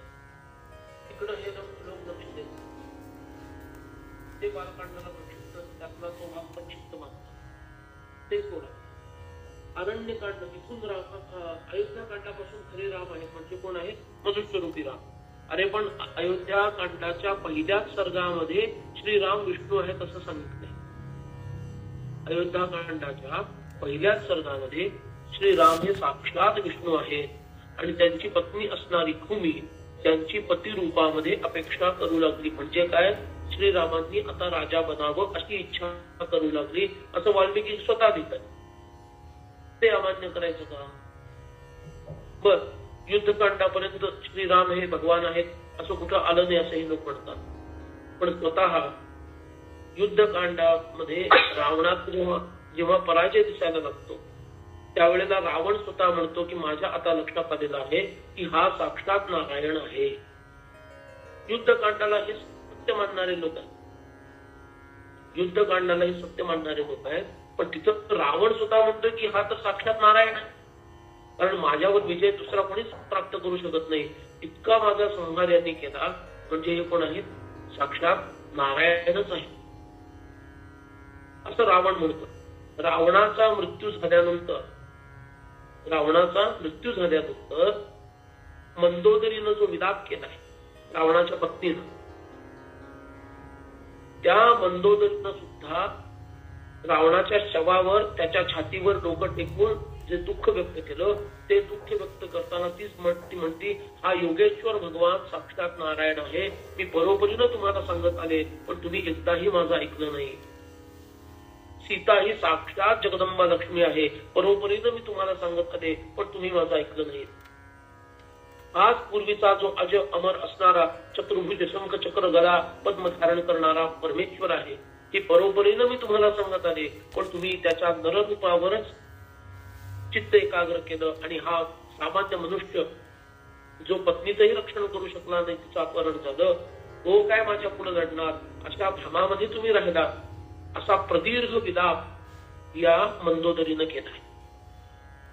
त्यानंतरच जेव्हा रामराय सीतेला मी तुझा स्वीकार करू शकत नाही असं म्हणतात आणि सीताबाईनं स्वतः अग्निपरीक्षा द्यायचं ठरवलं. रामरायांना तिला अग्निपरीक्षा दे असं सांगितलेलं नाही. लोक चुकीचा अर्थ लावतात. ठीक आहे सीताबाई स्वतः म्हणते की मी अग्नीमध्ये प्रवेश करेन. रामराय त्याला विरोध करत नाही त्या दृष्टीनं त्यांनी त्याला संमती दिली एवढं आपण म्हणू शकतो. म्हणजे ज्याला आपण म्हणतो की मूक संमती. सीताबाई म्हणते तुम्ही माझा स्वीकार करणार नसाल तर मी अग्नीचा स्वीकार करेन म्हणजे अग्नी माझा स्वीकार करेन. मी अग्नीमध्ये दाखल करून घेईन. त्याला रामराय विरोध करत नाही. या दृष्टीनं रामरायांनी संमती दिली म्हणायचे तर म्हणा पण त्यावेळेला सगळीकडे ब्रह्मांडात गडबड होते आणि ब्रह्मादिक देवता तिथे येतात आणि ब्रह्मा स्वतः ब्रह्मदेव देवांचे प्रतिनिधी म्हणून श्रीरामायांची वैष्णव स्वरूपामध्ये स्तुती करतात. ते साक्षात भगवान तुम्ही आहात. तुमचं स्वरूप तुम्ही ओळखा. साक्षात ही सीता म्हणजे लक्ष्मी आहे हिचं स्वरूप तुम्ही ओळखा. इतकी त्यांची अद्भुत स्तुती केलेली विष्णू म्हणून आणि अशी अद्भुत स्तुती केल्यानंतर मग रामराय जेव्हा अग्नी सीतामाईला बरोबर घेऊन येतात आणि हिचा स्वीकार तुम्हाला करावा लागेल ती परम पवित्र आहे असं म्हटल्यानंतर मी असं का वागलो हे रामराय उघड करतात. हे मी हेतुपूर्वक वागलेलो आहे. मला पहिल्यापासूनच माहित आहे की सीता पवित्र आहे पण मी हेतुपूर्वक असं वागलो कारण याच्यामुळे सीतेचं महात्म्य जगामध्ये प्रकट होईल. अग्नी सुद्धा तिला भस्म करू शकत नाही इतकी ती परम पवित्र आहे. हे तिचं पावित्र्य जगामध्ये प्रकट होईल. इथं ब्रह्मदेव स्वतः येऊन सांगतात आणि त्यांचं वैष्णव स्वरूप प्रकट करतात. तेव्हा हे जे काही अर्ध्या अळकुंडानं पिवळे झालेले जे लोक आहेत त्यांच्या बडबडण्याकडं त्या प्रलापांकडं आपण लक्ष देता कामा नये. परंपरेनं ज्याला ते मान्य आहे शास्त्रांनी ज्याला संमती दिलेली आहे तेच 7 कांडांचं म्हणजे उत्तरकांडात सहित असणारं रामायण हेच आपण स्वीकारायला पाहिजे. आणि त्याची काही शंका असेल तर तो आत्ताचा विषय नाही आहे. खरं तर मी हे सगळं बोललो तुम्हाला कारण तो विषय सुटून नको जायला तर अनेकांच्या मनात शंका राहील म्हणून तो विषय बोललो. खरं तर हा विषय थेट तिथे येत नाही. शंकेच्या संदर्भात तुम्ही ऐकतात तो बरोबर आहे पण त्या विषयावर स्वतंत्र व्हिडिओ आपण करू कधी वाटलं तर. आणि ते प्रक्षिप्त कसं नाहीये कारण तुम्ही महाभारत जर पाहिलं असेल तर महाभारतामध्ये पण हरिवंश पुराण म्हणून ते त्याचं खिल पर्व आहे. तर हरिवंश पुराणामध्ये भगवान श्रीकृष्णांचं पूर्ण चरित्र दिलेलं आहे. महाभारत हा मुख्य ग्रंथ कुरुवंश सांगणार आहे. कौरवांचं पांडव सुद्धा कौरवच पण ते पांडूचे पुत्र म्हणून पांडव म्हटलं पण मुळात ते कौरवच आहे. कुरुवंशातील आहे. तर कुरुवंशाचा भरतवंशाचा सगळा तो इतिहास असल्यामुळे भारतच त्याचं नाव आहे. भरतवंशाचा इतिहास आहे म्हणून श्रीकृष्णांचं थेट चरित्र तिथे येत नाही पण ते चरित्र न देता ते अपूर्ण होईल म्हणून कृष्णद्वैपायन व्यासांनी खिल पर्व म्हणून हरिवंश पुराण त्याला जोडलं. हे जसं खिल पर्व आहे तसं रामायणाचं उत्तरकांड हे खिल पर्व आहे किंवा खिलकांड आहे. तसं वेदांमध्ये खिलकांड आहे. आता वेदांमधल्या खिलकांडामध्ये आपण अत्यंत प्रसिद्ध असणारं श्रीसूक्त म्हणतो पण ते श्रीसूक्त काय आपण अवैदिक मानायचं का? नाही हे खिलकांडात आहे म्हणजे खिल पर्वामध्ये येतं म्हणून ते अवैदिक आहे तो वेदांचा भाग नाही असं म्हणायचं का? आपण तर श्रीसूक्त अत्यंत आदरानं म्हणतो. तो वेदाचा भाग आहे असं म्हणून म्हणतो. तसं खिल पर्व याचा अर्थ पुरवणी. तसं रामायण हे रावणवध आणि रामरायांच्या राज्याभिषेकापर्यंतचा जो भाग आहे तो युद्धकांडाच्या शेवटच्या सर्गामध्ये येतो आणि त्या दृष्टीनं त्याचं तिथं फळ पण दिलेलं आहे रामायणाचं. आणि ते फळ दिलं म्हणून काही लोकांना वाटतं की रामायण इतकंच होतं. जसं 7 दशकांचा दासबोध त्या 7व्या दशकाच्या 10व्या समासामध्ये आला ग्रंथाचा शेवट असा शब्द वापरलाय. आणि त्यामुळे लोकांना वाटतं की 20 दशकाचा दासबोध, काही लोकांना म्हणजे जे भंपक लोक आहेत अशा काही भंपक लोकांना वाटतं की 20 दशकाचा दासबोध काही समर्थांनी लिहिला नाही, ते नंतर कोणीतरी घुसडले त्याचे. तर असं बोलणाऱ्यांना किती आपण पुरेसे पडणार आहोत. तेव्हा आपण या भ्रमामध्ये अडकायचं नाही. यालाच कलियुग म्हणतात, ज्याच्यात भ्रम पसरवणं हा काही लोकांचा उद्योग असतो. आता महाभारताबद्दल तसेच भ्रम आहे. मुळातलं महाभारत हे फक्त 24,000 श्लोकांचंच होतं आणि ते नंतर वैशंपायनाने सांगितलं, ते सौतींनी सांगितलं आणि 1 लाखाचं करून ठेवलं एवढं मोठं. हे सगळे भ्रम आहे. व्यासांनी जे लिहिलं ते 1 लाख श्लोकांचं स्वतःच व्यासांचं महाभारत आहे. त्या व्यतिरिक्त 36 लाख श्लोकांचं महाभारत आहे. ते आपल्याला कुणालाच माहिती नाही. तेव्हा या भ्रमांना फार आपण महत्व द्यायचं नाही. 7 कांडाचं परिपूर्ण रामायण उत्तरकांडाच्या शेवटी पुन्हा त्याचं महात्म्य रामायणाचं दिलेलं आहे. ठीक आहे. त्यामुळं हे सप्तकांडात्मक रामायण परिपूर्ण मानायचं आणि त्यामध्ये रामरायांचं तिरोधान दिलेलं आहे. म्हणजे रामरायचे वैकुंठाला परत जातात तो जो अत्यंत हृदय आणि रमणीय भाग दिलेला आहे. तर त्या भागापर्यंत म्हणजे भगवंताच्या 11,000 वर्ष झालेल्या त्या पावन चरित्राचा संपूर्ण उहापोह त्या उत्तरकांडामध्ये येतो. आणि तुम्हाला जर माहित नसेल तर सांगतो, प्रत्येक कांडाचं एक वैशिष्ट्य आहे. बालकांड कामनिक लोकांनी कधी वाचावं, कोणतं कांड कधी वाचावं, कामनेनं आणि मुक्तीसाठी तर कधी संपूर्ण रामायण ऐका. पण कामना असेल पुत्रप्राप्तीसाठी किंवा विवाह ठरत नसेल तर विवाह प्राप्त व्हावा म्हणून बालकांड वाचा. कारण बालकांडाच्या शेवटचा उपांत्य आणि अंत्य असे दोन्ही सर्ग हे सीता स्वयंवर आणि त्यानंतरचा त्यांचा 12 वर्षाचा निवास असेल.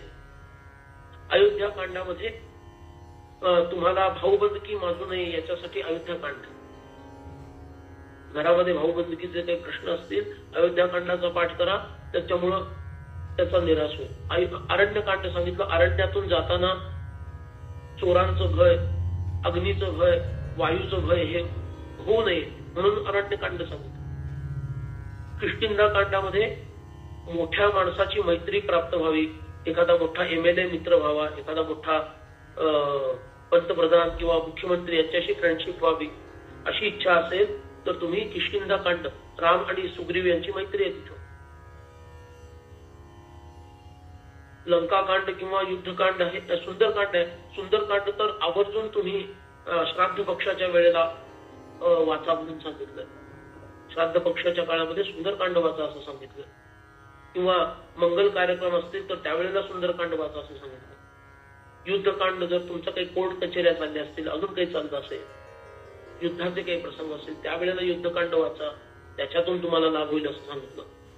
उत्तरकांड कधीही वाचा, लाभच लाभ आहे असं सांगितलं. उत्तरकांड जे 7वं कांड आहे ते कुठल्याही प्रसंगी वाचा, त्याच्यामध्ये लाभच लाभ आहे अशी फलश्रुती स्वतः वाल्मिकी ऋषी देतात. आणि पुराणांमध्ये सुद्धा फलश्रुती दिलेली. तेव्हा असे भ्रम निर्माण होणं ही धोक्याची गोष्ट आहे. असे भ्रम आपल्या मनात ठेवू नका. जर काही असतील तर स्वतंत्रपणे मला संपर्क करा. मी त्या शंका माझ्या वतीनं जितक्या सोडवणं शक्य आहे तेवढ्या सोडवण्याचा प्रयत्न करेन, किंवा तुम्हाला एखादा रेफरन्स सांगेल, त्याचा अभ्यास करून तुम्ही त्या शंकांचं समाधान करू शकता. खूप छान वाटले बुवा, आणि आम्ही नक्कीच करू. खरंच आम्हाला भ्रम असं म्हणतात, आम्हाला वाटलं होतं की हे पटलं होतं की उत्तरकांड जरा मे बी नसावं काही काही कारणं लोकांनी दिली होती, त्यामुळे आम्ही लक्षच दिलं नाही या पुस्तकांकडे. आता तुम्ही सांगितलंय तर आम्ही नक्की स्वतःहून आम्ही वाचू. रामकथा सांगणाऱ्यांचा पण मोठा दोष आहे. ते रामकथा पूर्ण सांगत नाही. ते फक्त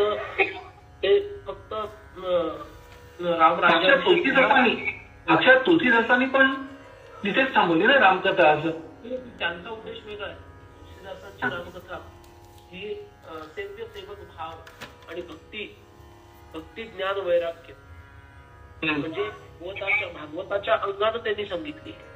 वाल्मिकींचं जे रामायण आहे हे वाल्मिकींचं रामायण धर्मप्रधान रामायण. आपलं कर्तव्य कर्म कसं करावं, धर्म संस्थापना कशी केली जाते, शौर्य वीर्य कसं सांभाळावं, त्यागाची भूमिका किती मोठी असायला पाहिजे, राजधर्माच्या पुढं पतीचा धर्म सुद्धा कसा कमी आहे, राजधर्मच कसा सर्वश्रेष्ठ आहे, मग त्यासाठी पतीच्या धर्माचाही त्याग करावा लागला तरी त्याग करावा लागेल. पुत्र धर्म आणि क्षत्रिय धर्म याच्यामध्ये तुलना कशी केली पाहिजे, पुत्र धर्माचं पालन करायचं की क्षात्र धर्माचं पालन करायचं, असे अनेक धर्मनिष्ठ प्रश्न वाल्मिकींच्या रामायणामध्ये दिलेले आहेत. आणि म्हणून ते रामायण हे आद्य रामायण आणि ते सर्वसंमत असं रामायण आहे. अन्य रामायणं जी लिहिली गेली ती भक्तिज्ञान वैराग्य यांची प्रवृत्ती वाढवण्यासाठी म्हणजे पुराणांवर किंवा विशेष भगवत पुराणावर आधारित या माध्यमातून रामायणाची मांडणी झालेली त्या पद्धतीची. तेव्हा वाल्मिकींच्या रामायणाला प्राधान्य दिले आणि म्हणून भागवतामध्ये पण कृष्ण चरित्र जे आहे ते भक्तिज्ञान वैराग्य वाढवणार पण श्रीकृष्णांचं समग्र चरित्र तुम्हाला हरिवंश पुराणात त्यांचा क्षात्र धर्म, त्यांची राजनीती, त्यांची त्यांना सुद्धा मानवी मर्यादांना सांभाळून कसं पुढे जावं लागलं, त्या लीला त्यांनी कशा केल्या, बरोबर आहे. हे सगळं आपल्याला त्या महाभारतातील हनुवंश पुराणामध्ये कळलं. म्हणून आता जे एकांकी पद्धतीचं जे वाङ्मय प्रसार सुरू आहे आपल्या सगळीकडेच, उत्तर भारत, महाराष्ट्र, दक्षिण भारत, की भक्तिज्ञान वैराग्य एवढंच सांगायचं.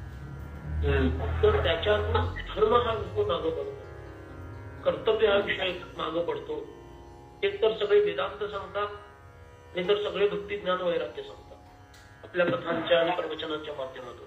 पण धर्म हा जो मुख्य विषय आहे, म्हणजे how to act, when to act, हा जो विषय आहे तो सांगितला जात नाही. त्याची आता सगळ्यात जास्त गरज आहे. बांगलादेशमध्ये काय गोंधळ चाललेला आहे तो आपण बघत असतो. तो भारतात पण होणार आहे.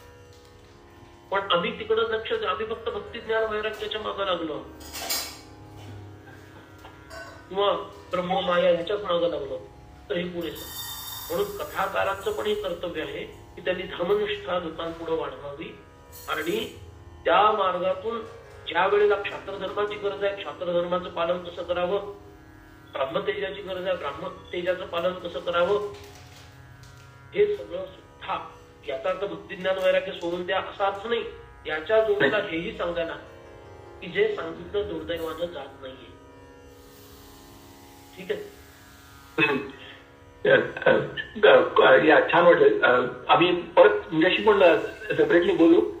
पण तुम्ही सांगितल्यानंतर आम्ही नक्कीच परत वाचू उत्तर रामायण आणि काही शंका असतील तर तुम्हाला विचारू. श्रीराम. नक्की. श्रीराम. सुषमा दिवटे यांचा काही प्रश्न वाटतं आपण बोलू शकता.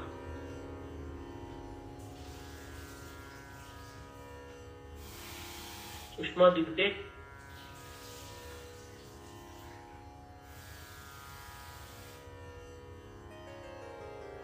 प्रश्न नाहीये.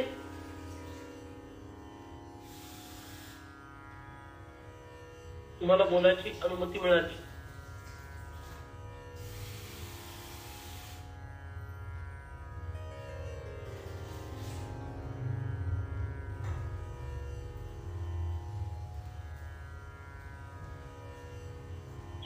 कुंड आपल्या गेलेलं दिसत.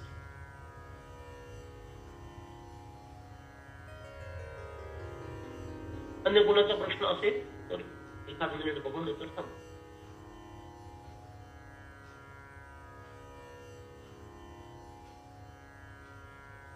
चालेल.